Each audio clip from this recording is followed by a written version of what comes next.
The wind howled through the blackened timbers, a low moan like the land itself grieving. Smoke still curled from the ashes of what once was a home, not grand, not rich, but hers. And now, gone. The girl stood barefoot in the cinders, dress torn, lips split. The only thing left unburned was the scrap of quilt she held clenched in her fist. Her mama's hand-stitched roses now blackened and frayed. She didn't cry, not now. She had cried when he slapped her, cried when he held the lamp over the trunk and said, "Sign it, or I swear, girl, I'll watch it all burn." But now there were no more tears, just smoke and rage. Behind her, hooves clopped on scorched earth. The outlaw circled back like a buzzard. Wade Cutter, her stepfather by name, a devil by nature, spat chewing tobacco into the dirt and sneered. "Told ya," he rasped, drunk and proud. "You could have saved it all, Elsie. Just needed your pretty little name on that deed." She turned slow, bruised face, eyes like shattered glass, and then with fire in her throat she spat at his boots. "Their greed will burn." He laughed, full belly, wicked, then yanked the reins and rode off with his boys, their laughter echoing across the prairie like a curse. They left her standing in the ruins, smoke rising around her like ghosts. Her knees gave way. She sank into the ash, fingers buried in what was left of her mother's floorboards. The wind kicked up dust and ember. Somewhere a coyote called out, a lonely, hungry sound. Her fingers found a rusted nail, sliced her palm. Blood dripped on the cloth. She didn't flinch. In the distance, stars blinked through the smoke, cold, indifferent. She wrapped the burned quilt scrap around her hand and stood, slow and shaking. She didn't know where she'd go, only that she couldn't stay. Each step she took left prints in soot. Each print whispered one truth. This wasn't over. The desert did. And care who you were. It baked the bones of the rich same as the poor, and now it baked hers. Elsie stumbled across the cracked earth, feet blistered, skin scorched. The sun bore down like punishment. Her lips were dry, split open. Every breath scraped her throat like sandpaper. The cloth, her mother's quilt scrap, was tied around her bleeding hand, soaked with sweat and dirt, but she held it tight like a prayer. Buzzards circled overhead, slow, patient, waiting. Her vision blurred. Heat shimmered off the rocks like ghosts dancing. She saw water where there was none. She saw her mother, standing in the mirage, arms open, soft voice whispering, "Don't let them win, child. Not like this." Her knees buckled. She hit the dirt hard, couldn't move, could barely breathe. Her heartbeat thudded in her ears, slow, fading. This was it.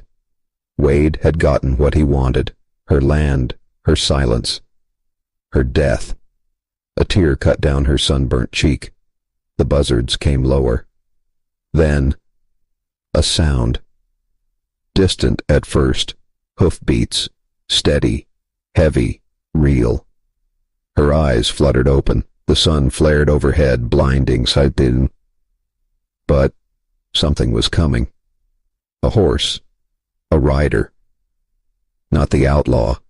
Someone else. A shadow against the blaze. The rider dismounted fast. Boots slammed the earth.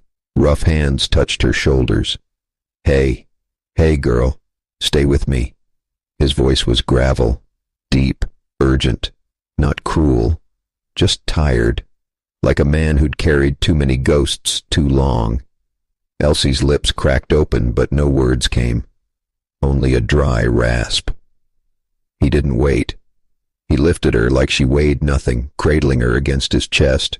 She smelled dust, sweat, tobacco.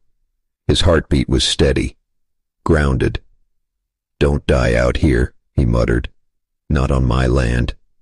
As he turned to mount, her fingers weakly gripped his shirt. The cloth scrap dangled from her hand, burned roses swaying in the wind. He glanced down at it, paused, then tucked it gently back into her grip. The horse took off across the desert fast and sure as the buzzards rose higher and disappeared into the sky. The ranch sat quiet beneath a wide open sky, fences weathered, porch creaking in the breeze, the kind of silence only earned by men who'd buried more than they could name. Colt Maddox laid her gently on the cot in the back room. No questions, no names, just a bucket of cool water, a knife to cut the bloodied dress from her skin, and the slow patience of a man who'd once watched someone die too slow. Elsie stirred, face pale, lips bruised. But she was alive, barely. He lit the lantern. Shadows stretched along the wooden walls. The only sound was the steady clink of the ladle as he brought water to her mouth. She drank like a dying thing, then coughed, weakly. "Where?" "My ranch," he said. "You're safe." Her eyes flicked around the room. Bare, worn, but clean.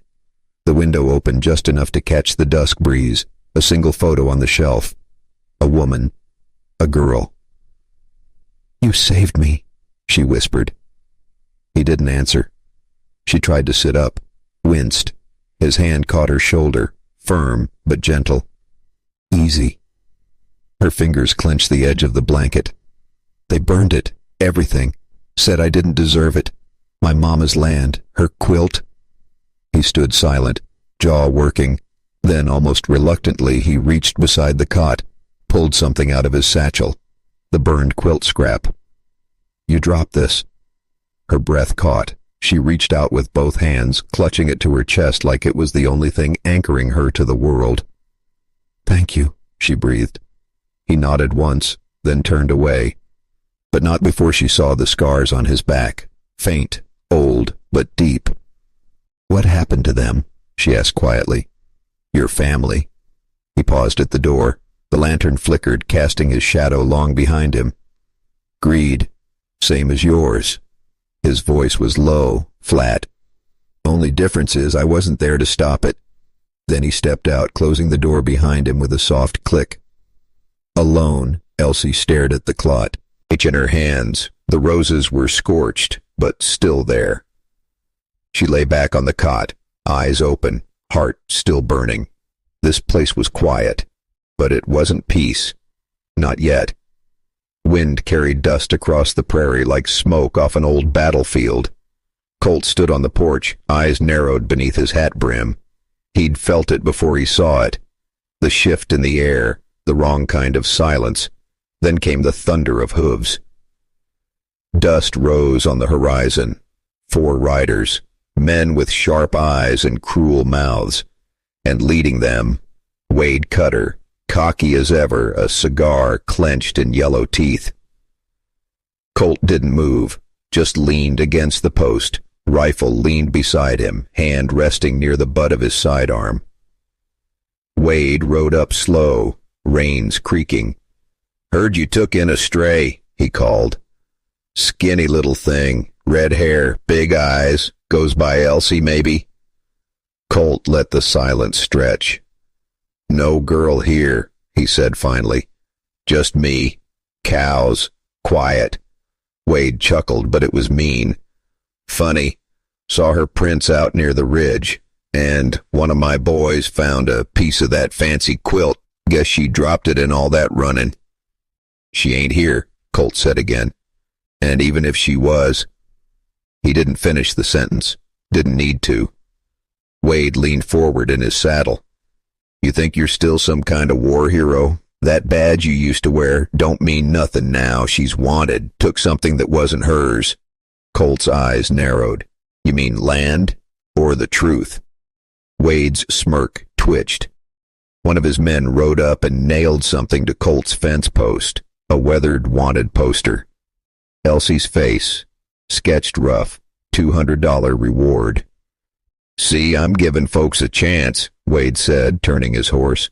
"But you shelter her much longer, and you ain't just a bystander anymore, old man." They rode off laughing, spitting into the dust. Colt waited until they disappeared over the ridge, then walked slow to the fence. He tore down the poster, stared at it. Elsie's face looked back, bruised, scared, defiant. Inside the barn, Elsie had watched through a crack in the loft wall. Her breath trembled, but her hands didn't. Colt stepped inside, saw her eyes. "They'll be back," she said. "Yeah," he muttered. "They always come back." And then, in a rare flicker of fire, he crumpled the poster and threw it to the dirt. Didn't stomp it, just walked away. The town of Dustwell rose like a mirage from the flatlands. All cracked boards, swinging signs, and men who watched too close. Colt and Elsie rode in slow, their horses kicking up dry earth. She wore a borrowed coat, hood up, eyes down, but the wanted poster nailed to the saloon door still made her flinch. Inside the sheriff's office, the air was cooler, cleaner. Sheriff Lorna McKee sat behind a desk worn by years, boots propped up, iron badge glinting dull in the lamplight. She looked up as they entered, eyes sharp, unreadable. Colt tipped his hat. "Got a matter that needs the law." Elsie stepped forward, trembling but firm. She laid the deed on the desk, scorched edges, her mother's name faint but clear. Beside it she placed the burned quilt scrap. Lorna studied them, said nothing for a long beat. "Wade Cutter," Elsie whispered. "He forged a new deed, burned my home, tried to kill me for this land." Lorna leaned back, sighed through her nose. "Wade's got half this town in his pocket. Judge, banker, hell, even the preacher owes him cards." "So what?" Colt growled. "He just gets to burn women out of their homes and walk free?" "No," Lorna said, voice like steel. "But this ain't the kind of war you win with guns. It's the kind you win with proof." She took the deed and quilt. "I'll hold these, safe. You'll need more than this, though. Witnesses, names." Elsie nodded. "I'll get 'em." Out on the street, laughter spilled from the saloon. Wade stood in the doorway, drunk and proud, tossing gold coins to a pair of local boys. He locked eyes with Colt, smiled. "Y'all bringing the law into this? Cute." Colt stepped closer, voice low. "You touch her again, Wade. I won't wait for the law." Wade's smile faded just a touch. Back at the ranch that night, Elsie sat by the fire, eyes on the flames. "He's got everything," she said. "Money, power, friends." Colt stared into the hearth, the cloth in his fist again. "Let him have 'em," he muttered. "We've got something he don't." "What's that?" He looked at her, not soft, not warm, but steady. Truth and fury. And the fire popped like a gunshot. Night fell heavy over the ranch, thick as a wet blanket. The wind moaned through broken fences, carrying with it the smell of smoke and dust. Colt stood at the edge of the porch, rifle in hand, eyes scanning the dark. Every shadow could hide a man. Every rustle of the grass could be death creeping closer. Then, from the east, the torches appeared. Wade's gang, 10 strong, horses snorting, eyes glinting like coals. The smell of whiskey and malice preceded them. Colt's hand tightened on the rifle. Elsie crouched low in the barn loft, heart hammering against ribs like a drum of war. She clutched the burned quilt scrap, knuckles white, the scent of charred fabric mixing with the sweat of fear. The first horse slammed into the fence with a crack that echoed across the night. Colt fired. One outlaw went down, body collapsing into the dirt. The others charged, shouting, lanterns swinging. Sparks flew as Colt's rifle met steel. "Get out!" he bellowed, voice carrying over the chaos. "Leave her alone!"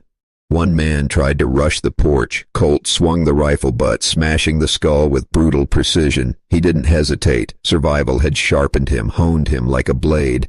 Inside, Elsie held her breath as the barn shook from pounding hooves. One outlaw yanked the doors open. The lantern light threw shadows across her pale face. She raised the quilt scrap and screamed, raw and sharp. The figure froze. In that moment, Colt appeared for her, the night, axe in hand, swinging with the strength of a bear awakened.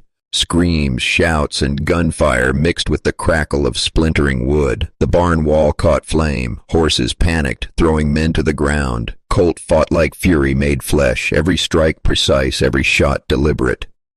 By the time dawn crept over the horizon, only Colt and Elsie remained standing amidst smoldering wood and scattered bodies. The gang had fled, leaving a single corpse sprawled across the scorched earth. Colt leaned against the porch post, chest heaving, hands bloodied and scorched. Elsie stepped out from the barn, eyes wide, quilt scrap clutched to her chest. "They'll be back," she whispered. He shook his head, voice low, almost a growl. "Let 'em come. We'll be ready." The first rays of sunlight touched the charred land, painting everything in gold and red. For a moment the world seemed still, as if holding its breath, and then it exhaled, leaving a silence thick with both loss and promise. Dawn broke over the ranch like a promise, pale light spilling across scorched earth and splintered wood. Colt sat on the porch, shoulders tense, watching the horizon as if expecting the next wave of violence to ride over it. Beside him, Elsie wrapped the burned quilt scrap around her shoulders, eyes still wide from the night's chaos. By mid-morning, the town of Dustwell had stirred. Sheriff Lorna McKee rode hard, dust rising in clouds behind her, deputies in tow. The sheriff dismounted and strode up the path, boots clanking against the wood of the porch. Colt met her gaze. "They're scattered," she said, voice firm. "But we caught one. He's talking." Colt's jaw tightened. "Good. Names. Evidence. Everything. I don't want him slipping through again." Elsie followed Lorna inside the barn, where the captured outlaw sat cuffed, bruised, eyes darting nervously. His lips quivered as he spilled Wade's schemes, the forged deeds, the hidden accomplices, the plans to tell, key the land. Colt listened, silent, letting the words settle like coals in a fire. Each revelation hardened him, but it also ignited a strategy. They would not act recklessly. Justice would be surgical, not chaotic. Later, Colt led Elsie back to the ridge overlooking her land. The ruins were still visible, blackened timbers, fences snapped like brittle sticks. Her fists clenched. "They think this land's theirs," she said quietly. "They don't own it," Colt replied, voice low. "They never did. Only thing they had was fear, and we've burned that away." He handed her a rifle, sighted it over the horizon, teaching her stance, precision, calm. Eyes steady, hands steady. Don't let fear do the thinking. She nodded, determination blooming like dawn over the prairie. For the first time in days, she felt the power shift. From hunted to hunter, from victim to avenger. As the sun climbed, townsfolk began whispering, noticing the change. Courage had a scent, and in Dustwell, it carried on the wind. Colt's eyes scanned the horizon, hand resting lightly on the rifle. The battle wasn't over, but for the first time, hope had taken root. Elsie lifted the burned quilt scrap, folding it against her chest. Colt's voice broke the silence. "Tomorrow," he said, "we take back what's yours, and we make sure they remember whose land this is." The wind kicked up dust across the prairie, carrying with it the first taste of reckoning.